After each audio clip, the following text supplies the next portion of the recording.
오늘 우리에게 주신 하나님 말씀은 마태복음 24장 45절로 51절까지 말씀입니다. 45절부터 보겠습니다. 신약성경 43면에 있습니다. 마태복음 25장 45절부터 51절까지 말씀을 함께 낭독하겠습니다.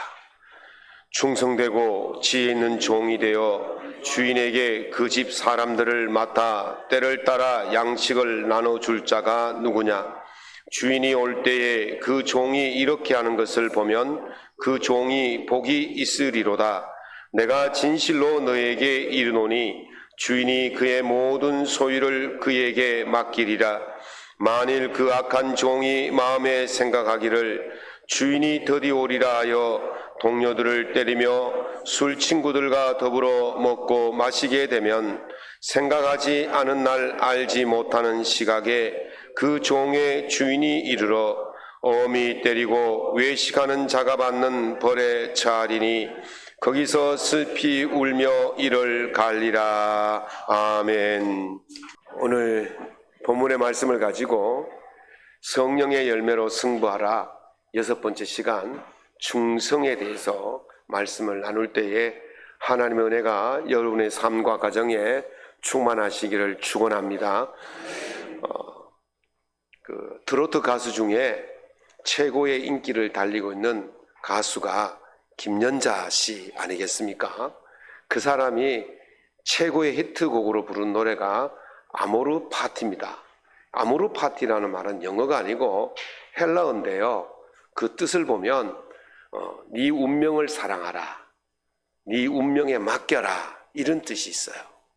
그분의 노래 그 가사 중에 이런 가사가 있습니다. 가슴이 뛰는 대로 가면 돼.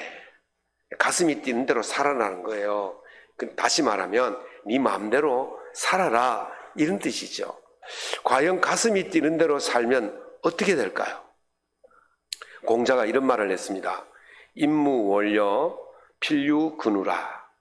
임무란 말은 사람에게 없다. 무엇이 없느냐? 원려, 멀리 내다보는 안목이 없다면, 멀리 내다보는 준비가 없다면, 계획이 없다면, 이런 뜻이거든요. 필유근우라, 반드시 있다. 무엇이 있느냐? 근심이 가까이에 있다라는 거예요.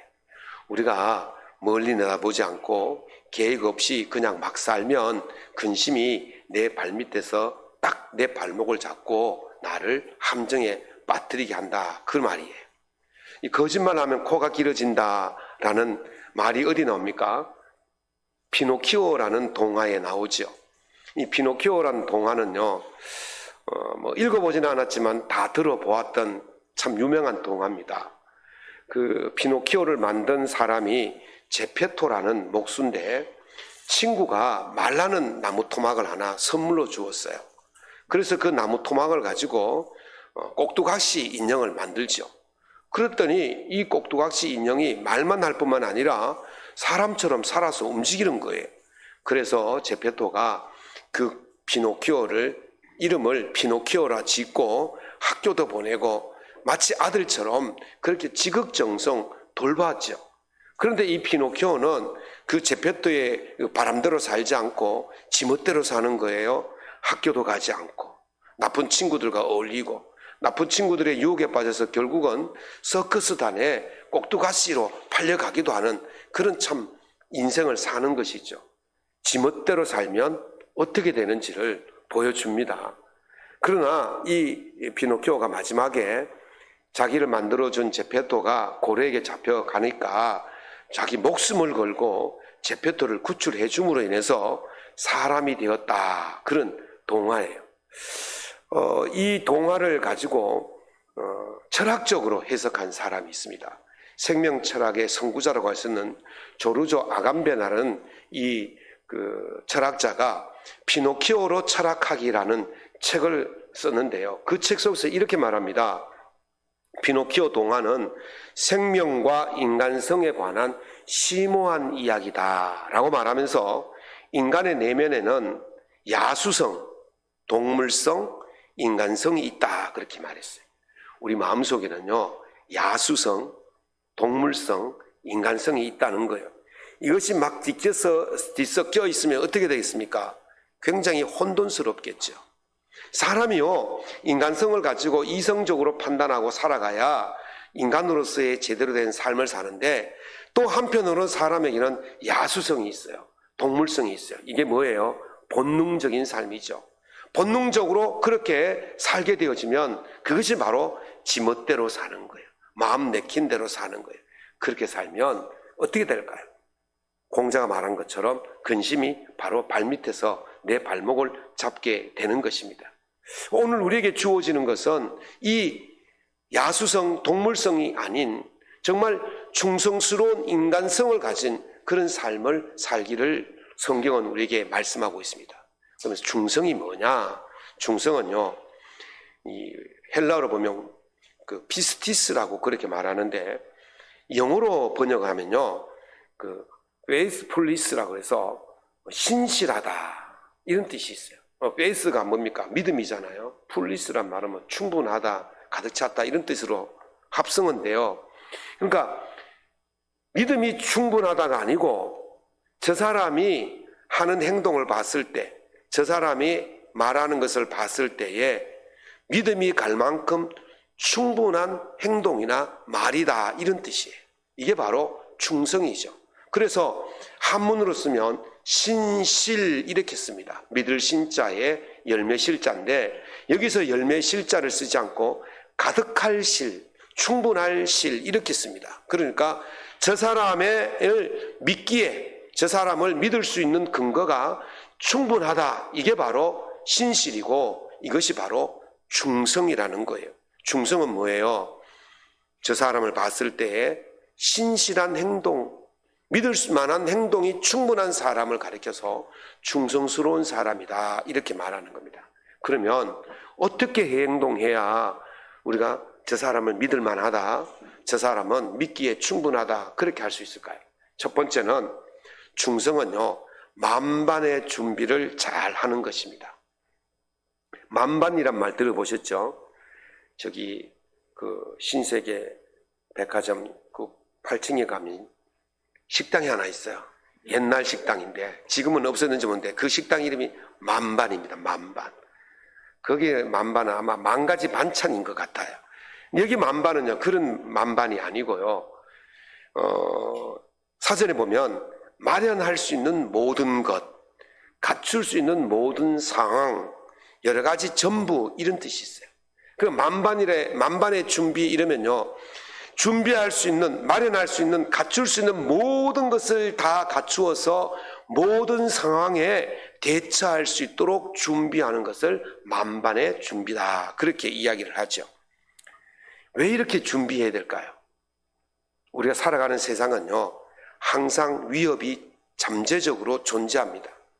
지금은 위협이 없지만 이 위협이 언젠가는 일어날 수 있다는 것, 이것이 바로 모호한 위협이라고 말해요. 여러분들이 자동차를 타고 갈 때 얼마나 편리하고 안전합니까?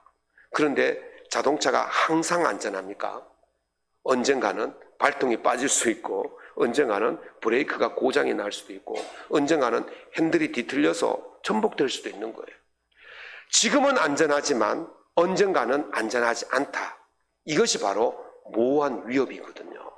그래서 이 만반이란 것은 이런 모호한 위협 속에서 앞으로 실제적으로 일어날 위협에 대해서, 그런 위협이 닥쳤을 때에 지혜롭게 대처할 수 있도록 준비하는 것이 바로 만반의 준비다 그렇게 말씀할 수가 있는 것이죠. 몇 달 전에요, 제가 이제 같이 운동하는 젊은 목사님이 경기 중에 발목 뒤꿈치에서 딱 소리 나더니만 확 주저앉는 거예요. 그래서 병원에 급히 갔더니만 그 뒷발목에 아킬레스건이라는 것이 있어요. 힘줄이죠. 그 끊어진 거예요. 그래가지고 수술을 마침 째어서 수술을 하고 몇 달간 지팡이만 짚고 다녔어요. 그 젊은 목사님이 우리 가운데 운동을 제일 잘 하시는 분이거든요. 제일 젊고 제일 경기를 잘 하시는 분이 그런 일을 당한 거예요. 저는요, 경기를 가면, 운동을 하고 가면 운동장을 한 3바퀴를 뜁니다. 그리고 이게 뭡니까? 예. 국민체조를 하고 다리 늘리기도 하고 목덜미 늘리기도 하고 허리 운동도 하고 발목 운동, 손목 운동 다 합니다. 그래서 땀을 충분히 낸 다음에 경기에 들어가요. 그러니까 막 넘어지고 그래도 막 잘 다치진 않아요. 지지난주에 미끄러져 가지고 물로 다 깠는데요. 물만 좀 깠지 뭐 다친 데는 없어요. 충분히 준비 운동을 하면요 경기를 해도 안 다치는 거예요. 근데 젊은 목사님들은요 자기가 튼튼하다고 같이 뜁시다 이래도 아이고 우리는 괜찮아요 이러다가 뭐 뚝 하고 끊어진 거예요. 그분이요 그냥 아마추어고 동호회에서 하니까 뭐 별 문제가 없죠. 그분이 프로 선수라고 생각해 보세요. 프로 선수에게는 구단에서 손흥민이가 얼마나 받습니까? 몇백억 받지 않습니까? 몇천억 받지 않습니까? 한 사람 데려오는데 수백억 수천억 돈을 들여가지고 우리 팀에 와서 경기를 하라고 될 때 놨더니만 경기하다가 부딪혀서 다치거나 그러면 할 수 없지만 준비 운동 안 해가지고 다리가 뚝 끊어졌다 부러졌다 그러면요 그거는요 그 구단에게 엄청난 손실을 안겨다 주는 거거든요. 구단주가 봤을 때 그 사람을 뭐라 생각하겠습니까? 이거는 충성스럽지 않다고 생각하는 거예요. 충성스럽다는 건 뭐냐? 사전에 닥칠 모호한 위협에 대해서 그런 위협이 왔을 때에 그런 위협을 겪지 않도록 철저하게 준비하는 것이 바로 주인에게 충성스러운 사람. 신앙생활도 마찬가지입니다. 예수님께서 깨어 있으라 어느 날에 너희 주가 임할는지 너희가 알지 못함이니라 그렇게 말씀하십니다. 항상 어떤 일이 닥치기 전에 준비하고 있는 거죠. 일본 도요타 공장에는요 안돈 코드라는 것이 있어요. 이게 뭐냐면 그 공장에서 물건을 생산하다가 그 종업원이 직원이 물건이 약간의 이상한 느낌이 와도 그 경보 코드를 경보기를 확 눌려버린답니다. 그러면 삐삐삐 소리와 함께 공장 전체가 스탑이 되고 그리고 조사원이 달려오고 살피고 연구하고 그래서 문제를 해결한다는 거죠. 그런데 이 경보기를 누구만 작동할 수 있느냐? 팀장이나 반장이나 또는 뭐 공장장이나 이런 사람들만 작동하는 것이 아니고 갓 들어온 신입사원도 그 경보기를 작동할 수가 있다는 거예요. 뭐 여기 우리 장로님들 보면 좀 고참들이 많으시잖아요. 고참들은 딱 보면요 문제가 있다 없다 알잖아요. 그런데 신입사원들은 앞만 쳐다봐도 문제가 있는지 없는지 잘 모를 때가 있어요.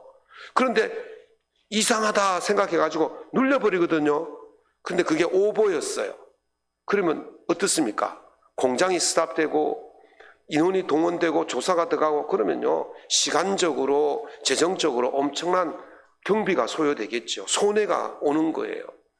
그런데도 이 회사는 이렇게 말합니다. 9번의 오보가 일어나더라도 한 번의 실제적인 문제를 막을 수만 있다면 훨씬 더 이익이다 이렇게 말하는 거예요. 꼭 양치기 소년 같죠. 양치 늑대 알죠? 양치기 소년과 늑대. 늑대가 나타났어요.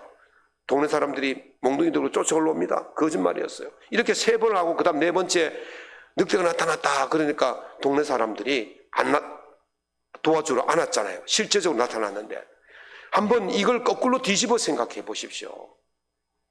이걸 훈련이라고 생각해 보십시오. 처음에는 늑대가 나타났다 소리 듣고 쫓아갔을 때 20분 걸리던 거리를 이걸 반복해서 훈련하면 10분으로 줄어듭니다. 10분과 20분은요 엄청난 차이예요. 10분 동안 늑대가 양을 물어 죽일 그 숫자하고 20분 동안 늑대가 양을 물어 죽일 숫자하고는 엄청난 차이가 있는 거죠. 그러니까 오경보를 할지라도 미리미리 연습해놓고 훈련해놓고 준비하면 실제적인 상황이 벌어졌을 때에 훨씬 더 유리하다는 거예요. 그래서 주님께서 언제 올지 모르니까 너희들이 미리미리 준비해라 그렇게 말씀하시는 거예요. 그런 준비하는 자가 복된 자예요. 도둑놈이 언제 올지 알면 주인이 뭐 걱정하지 않죠. 경보기 요즘 다 달아놓잖아요. 왜 달아놓겠습니까? 도둑이 언제 될지 모르니까 달아놓는 거예요. 알면요 그 시간만 지키고 있으면 돼요. 주님의 오심이 그처럼 언제 올지 모른다는 거예요. 그러니까 미리미리 준비하라는 거예요. 언제 올지 모르니까 준비하는 거예요. 주님의 오심이 모호하니까 준비하는 겁니다. 알면 준비할 이유가 없는 것이죠. 그래서 주님이 오시기 전 모호한 재림이지만 미리미리 잘 준비해서 주님 오실 때에 아무런 문제 없이 맞아들일 수 있는 그 사람이 바로 충성스러운 종이라는 사실을 말씀하고 있습니다. 주님이 언제 오실지 모르지만 미리미리 만반의 준비를 다 하셔서 주님 오실 때에 잘 맞아들일 수 있는 복된 충성스러운 성도들 될 수 있기를 예수님 이름으로 축원합니다. 두 번째는 충성은요, 자기를 통제를 잘하는 겁니다. 주인이 먼 길을 떠나면서 종에게 집안 관리를 잘 하라고 주인의 권한을 위임해 주었습니다. 주인이 얼마나 관대합니까? 주인의 권한을 다 위임해 주니까 참 주인이 관대한 사람이에요. 마태복음 25장에 보면 주인이 먼 길을 떠나면서 종들에게 주인의 재산을 맡기고 떠납니다. 한 종에게는 5달란트, 한 종에게는 2달란트, 한 종에게는 1달란트를 맡기고 떠납니다. 뭐 달란트 이러니까 가치가 얼마인지 모르죠. 초등학교 또 주일학교에 보면 달란트 시장을 많이 합니다. 하나 갖다 주면 초콜릿 하나 주고, 하나 갖다 주면 공책 한 권 주고, 그러니까 달란트 하나가 무슨 공책 한 권 값인 줄 아는데 천만의 말씀입니다. 달란트 가치가 얼마냐? 지금의 상황, 지금의 시세와 비교하면 달란트 하나의 가치는 20억 원입니다. 안 놀라네. 다시. 달란트 하나의 가치는 초콜릿 하나가 아니고 20억 원입니다. 우와 해야지. 20억 원이에요. 어마어마한 돈이에요. 그러니까 5달란트를 맡겼다 그러는 거는 100억을 맡긴 거예요. 100억을. 2달란트는 40억을 맡긴 거예요. 1달란트는 20억을 맡긴 거예요. 여러분들 누가 20억을 맡기면 어떻게 했습니까? 겁이 나서 그거 쓰겠습니까? 나는 1달란트 맡은 종의 심정을 이해하겠어요. 너무 큰 돈을 맡으니까 겁이 나가지고 이걸 뭐 어떻게 하냐, 이걸 뭐 그러다가 막 땅속에다 묻어둔 것 같아요. 주인이 그만큼 배포가 큰 거예요. 우리 하나님께서 그만큼 배포가 크신 줄로 믿습니다. 우리에게 100억 정도는 아무런 꺼리낌 없이 맡기시는 거예요. 그렇다 할지라도 그걸 맡은 우리는 어떻게 해야 되겠습니까? 주인이 맡긴 것을 잘 관리해야 되는 거예요.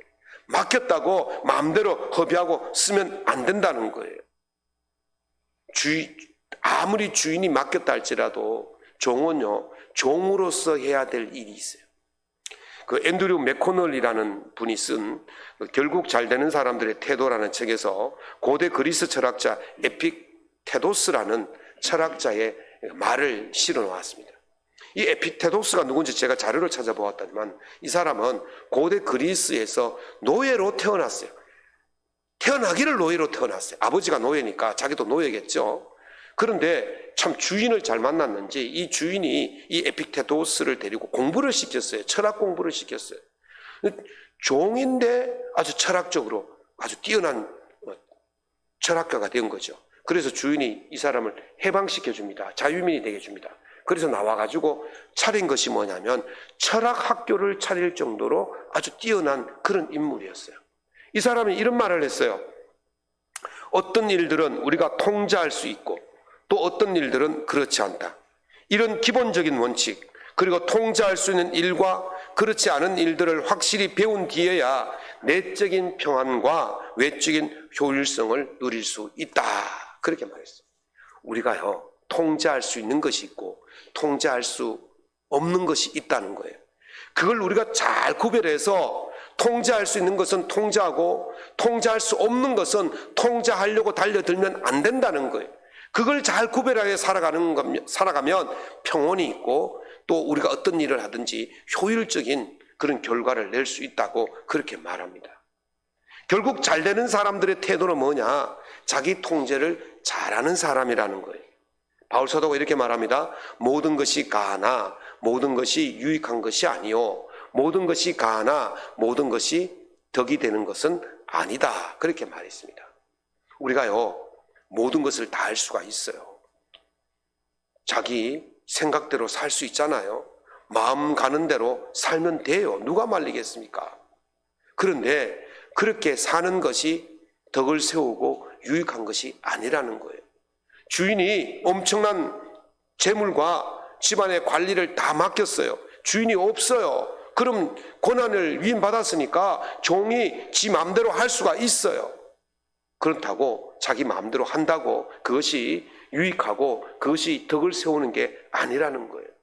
주인이 맡길 때는요, 그냥 네가 알아서 해라 맡기지만 주인의 마음속에는 종이 해서는 될 일과 종이 해서는 안 될 일, 분명한 경계를 세워놨어요.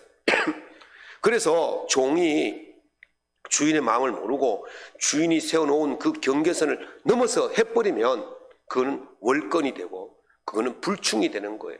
그래서 종이 주인에게 화를 당하게 되는 것입니다.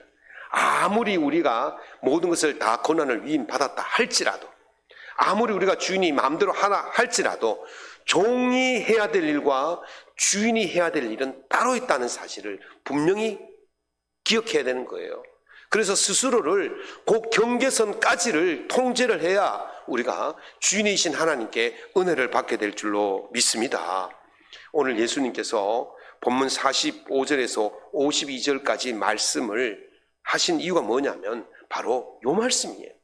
통제를 잘하는 종과 통제를 잘하지 못하는 종의 차이가 무엇인지를 우리에게 말씀하고 있는 겁니다.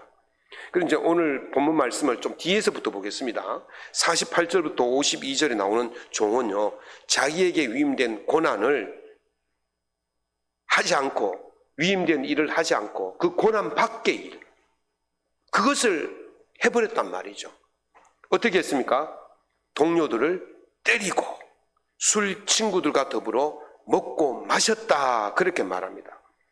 동료들을 돌보는 대신에 때리고 술 친구들과 더불어서 먹고 마시는 일에 신경 썼다는 거예요. 해야 될 일을 안 했다는 거예요. 주인이 계실 때에 자기 집에 있는 그 식솔들에게, 가족들에게 제일 먼저 해야 될 일이 무엇이겠습니까? 때를 따라서 양식을 나눠주는 거예요.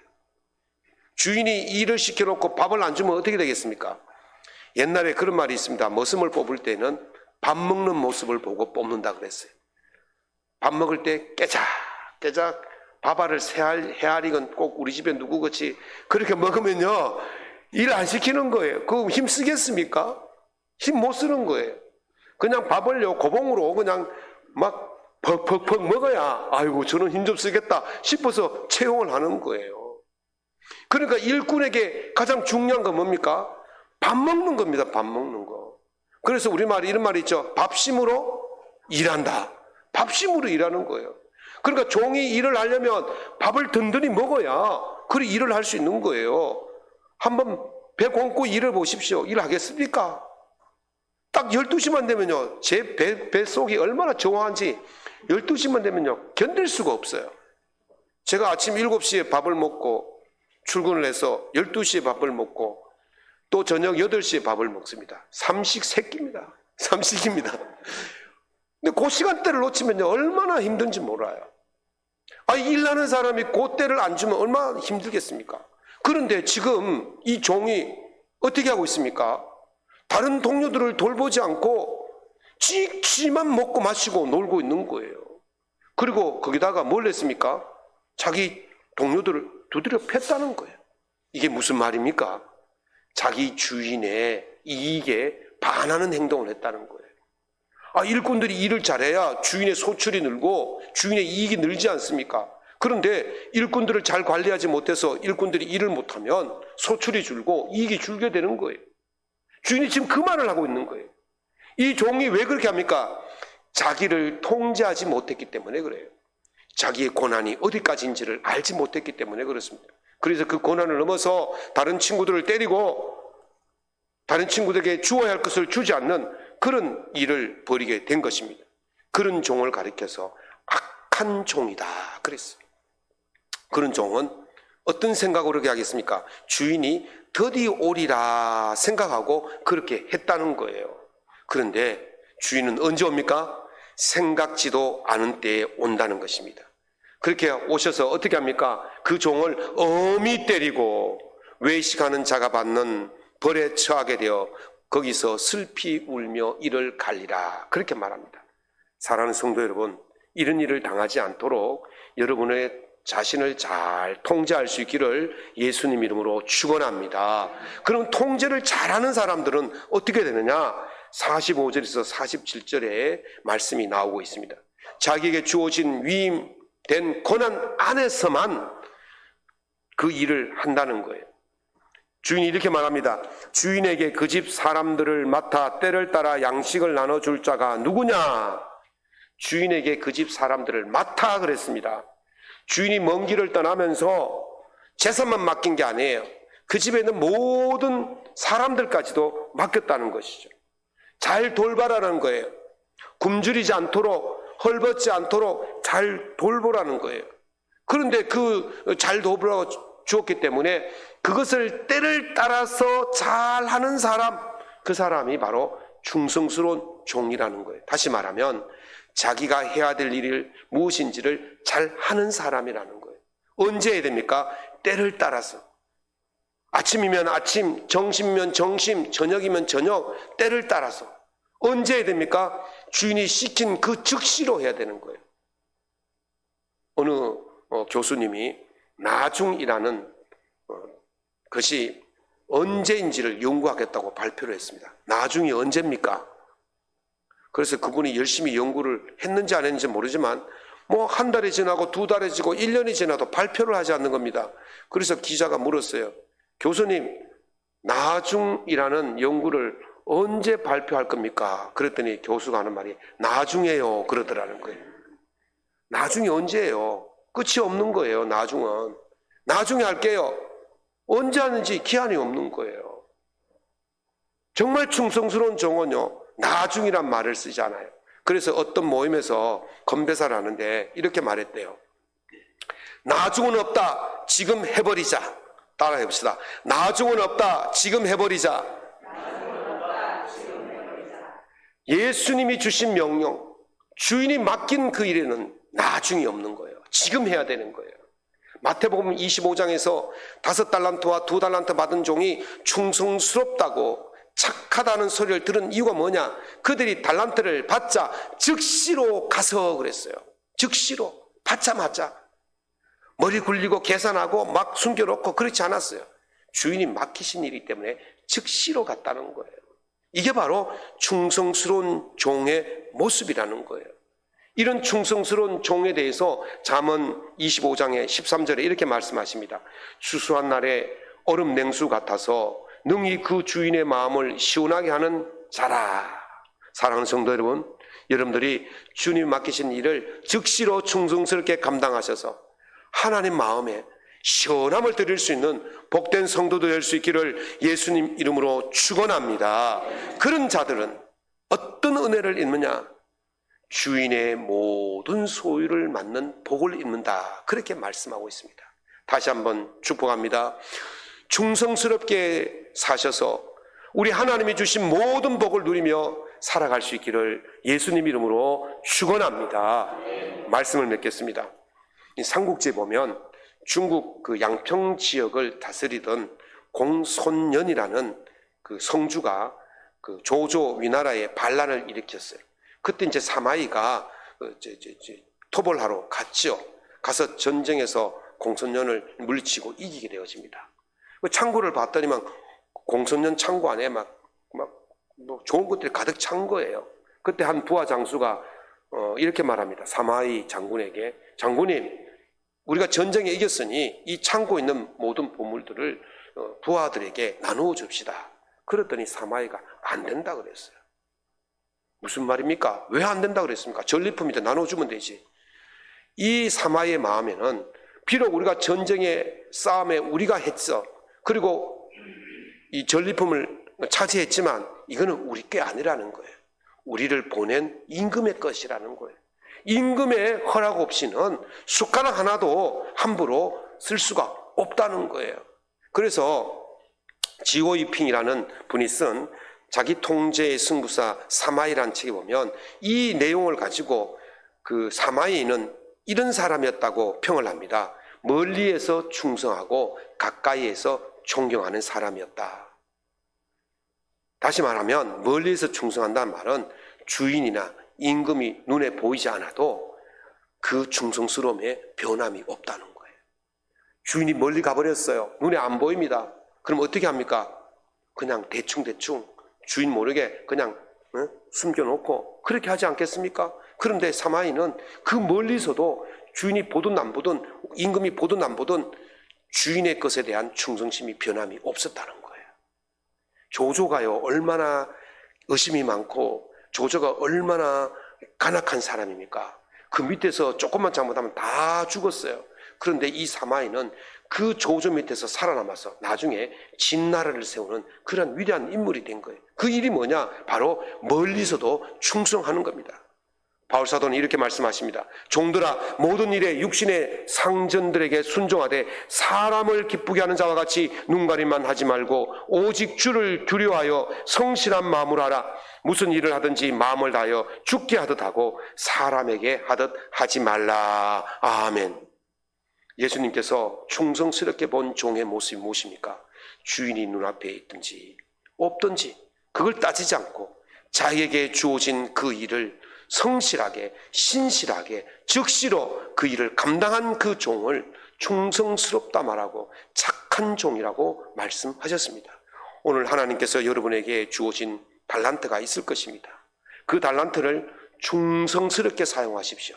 그러면 착하고 충성등조가 네가 네 주인의 즐거움에 참여하리라는 이 복을 받게 될 줄로 믿습니다. 그런 복을 누리시기를 예수님 이름으로 축원합니다.